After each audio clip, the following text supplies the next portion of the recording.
Hello everybody. This video is it's more oriented towards the amateur musician, non-professional, who just likes to play on the weekends or whatever, but wants to make recordings of something it sounds really cool.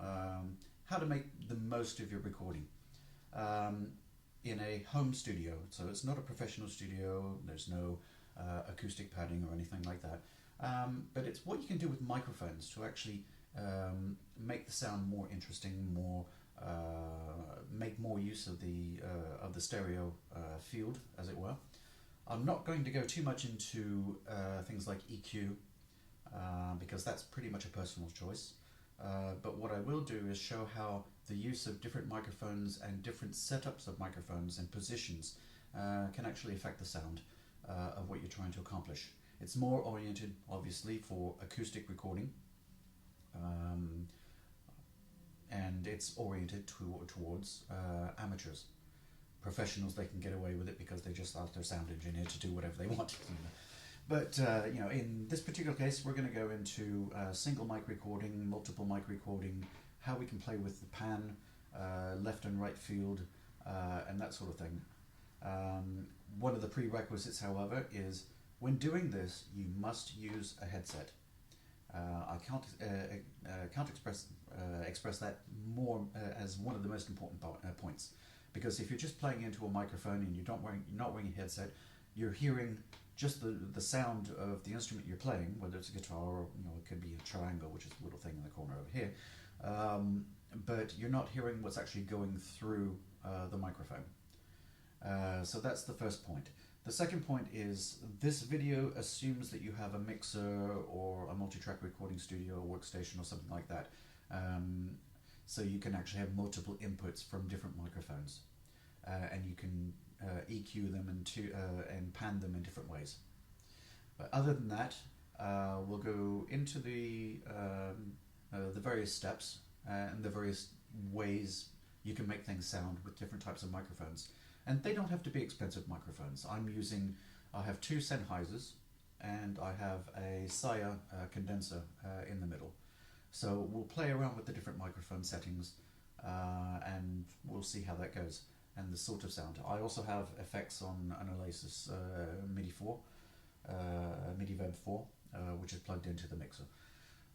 The mixer is actually a Tascam 2488 recording studio. The reason I do that is because things that I record, I tend to record onto the Tascam first, and then I only patch that through to a DAW if I want to add effects or some other instruments that I don't have.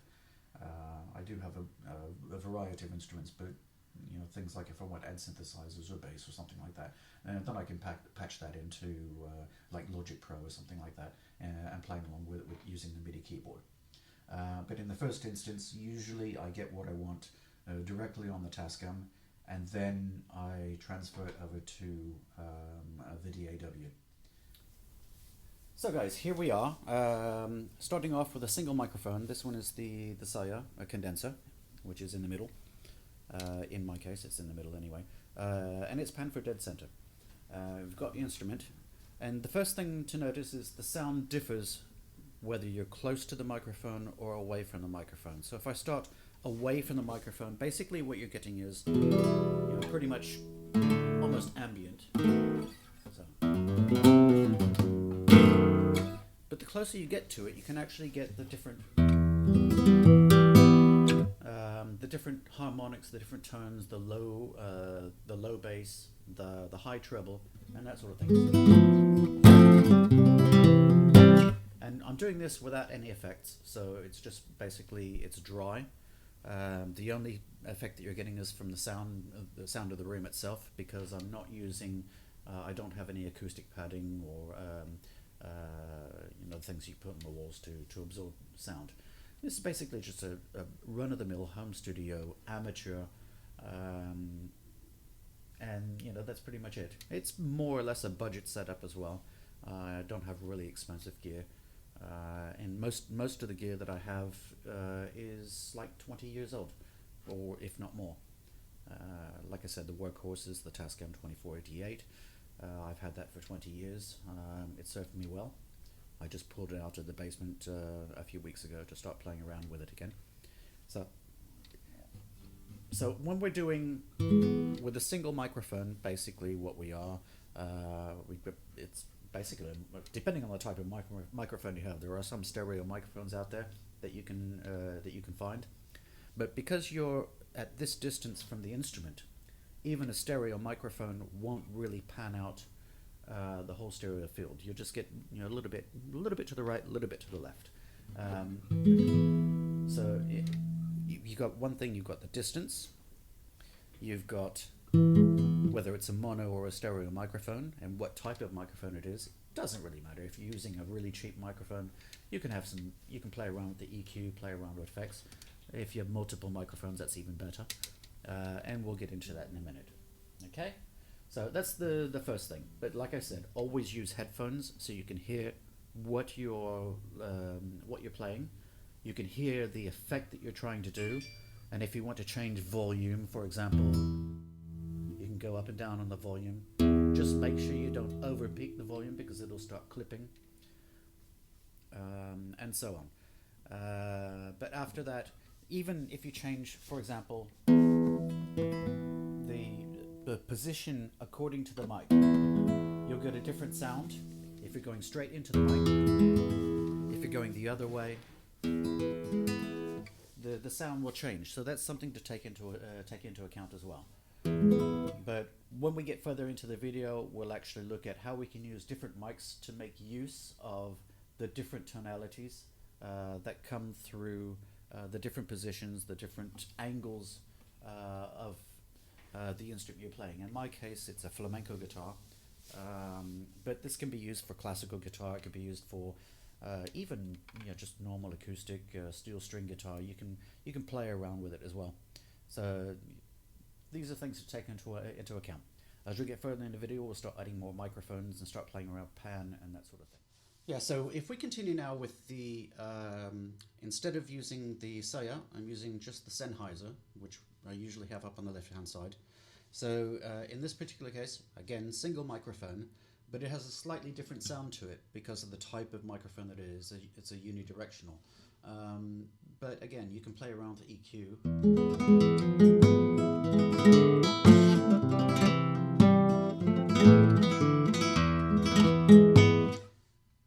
So playing around with it, it depends on the type of mic you have. It doesn't really matter. It could be a really cheap mic, $20, $30, whatever, or euros, depending on what country you're in.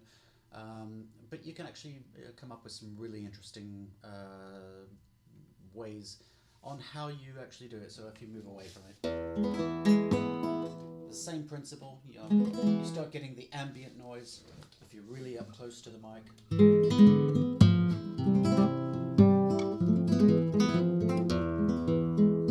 But when you're really close to it, you have to be careful about overloading and clipping. So we'll move on to the next. Something that I wanted to mention is you might say, well, even we're playing with a single mic, when we're playing with a single mic, there are some effects that you can use like flange and other things, delays, which can actually pan out to the stereo field, okay, using microsecond delays and that sort of stuff. But the only problem with that is you don't get the actual sound from the left and the right to actually feed into that mix. So basically we're getting the central bit, and then you're getting the effects unit actually spanning out electronically. So it doesn't really give it the same sort of feel, the same sort of meaning, or the same sort of sound really. You can tell that there's a central voice and then there's electronic ambient stuff going on the left. So now we're going to get into using two microphones. In this particular case, this one is not being used at all. The Saya. So now all we have are two Sennheisers. We have one on the right and one on the left, and they're actually panned out right and left, fully right, fully left. So you can actually get. So you're starting now to get more of a stereo feel to it. The problem is it's lacking something in the middle. But I mean, and it's also because it's ambient. They're farther away. It's still pretty much the room sound. The only difference is it sounds like you're sitting in the middle of a room, and If you turn your head one way, you get the sound on one side. Turn your head the other way, you get the sound on the other side. But you know, it's still the same sort of feeling. But you're adding another microphone, so you're getting more of a different type of sound to it. And what I like to do, actually, especially with an acoustic guitar, and especially classical or flamenco, because of the way a guitar is made, a lot of the bass sound comes from the bottom part of the guitar. So the right hand microphone actually picks up more of the bass, whereas the left hand microphone picks up the overtones from the treble. And so you can actually play around with this a little bit. What I like to do is actually on the left hand side, where it picks up more of the treble, I like to enhance the bass a little bit and cut down the bass on the left hand side just a little bit, because otherwise you get more boomy sort of sound out of right side or left side, or you know, something like that. But there we're starting to get a more stereo feel to it. Okay, so you can experiment with different microphones. You can actually use 3, 4, 5 different type of microphones overhead, even behind you if you want to get some more background ambient sound. But you know, it doesn't really matter the actual microphones you're using. It's just where they're positioned in relation to. So now we'll get into using 3 microphones. So we have the Saya in the middle, and the 2 Sennheisers. The 2 Sennheisers, as I said, are panned equally all the way right, all the way left. And then we have the Saya in the middle, the condenser, and it actually gives us this opportunity to go, you know.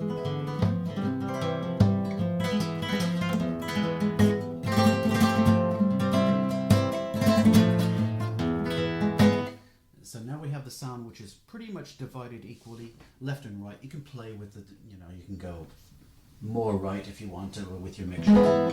Doesn't really matter. It's what's up to you, which is most important. If you want to go full, a little bit more left, a little bit more of the ambient sound on the left hand side or the right hand side. I prefer to keep the left and right pretty much equal between themselves. The right's too much there. So now I have the main sound in the center, and the left and right are picking up in the stereo field, further away of course, a more ambient sort of sound to it. So you know,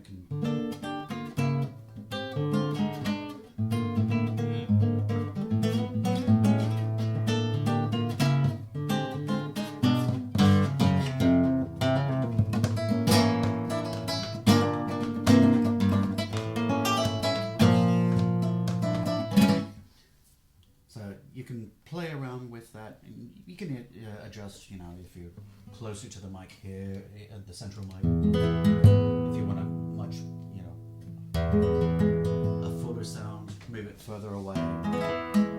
So you can play around with distances, you can play with angles, you know, go the other way. So as I mentioned before, all of these things you can take into account and play around with the mic setup and so on. So next we'll actually get into adding a bit of effect as well, mostly reverb, how you can actually play with the reverb to get, you know, really what the sort of sound that you want to get out of a low-cost home recording studio for, you know, the amateur musician who just wants to have fun. So once we have the sound balance set up the way we want it, you know, across multiple microphones, whether it be, you know, 2 or 3 or 5 or 75, who really cares, as long as you have that many inputs. I'm only using 3, but you know, it's still a dry sound. It's still, you know, it's just room ambience.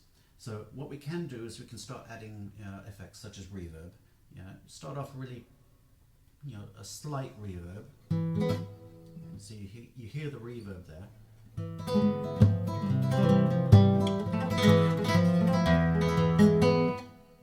So a little bit of reverb.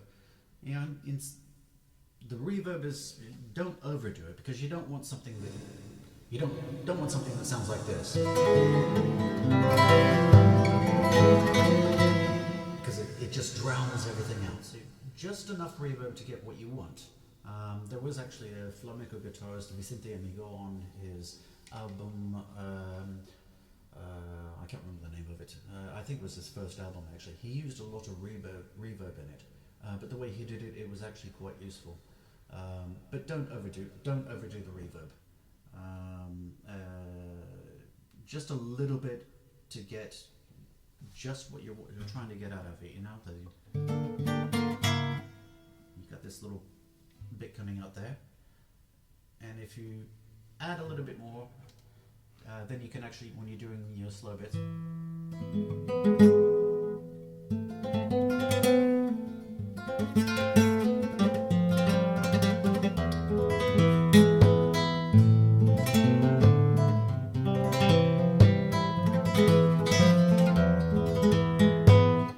so you can get this nice little full pan effect around it.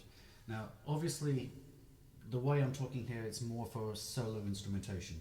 If you're doing accompaniment, yeah, you can do things like, just do the accompaniment. So, do that just on one side or the other, etc. So you can play around with it, but the whole point is to really just have fun with what you're trying to do. Especially for an amateur musician who doesn't have a whole lot of money to invest in really expensive equipment. None of my equipment is very expensive, especially now, because a lot of it's like 20 years old. But it still does the job. And you can actually do this even if you just have a USB interface, audio interface, into a DAW like Logic Pro or something like that. You can have the same effect. Just make sure you use the different entries and so on. Or make sure you have an audio interface that supports multiple inputs, so multiple microphones. They're not too expensive, at 80, 90 bucks, something like that. So I hope you enjoyed this. I hope it helps. And maybe catch you around sometime.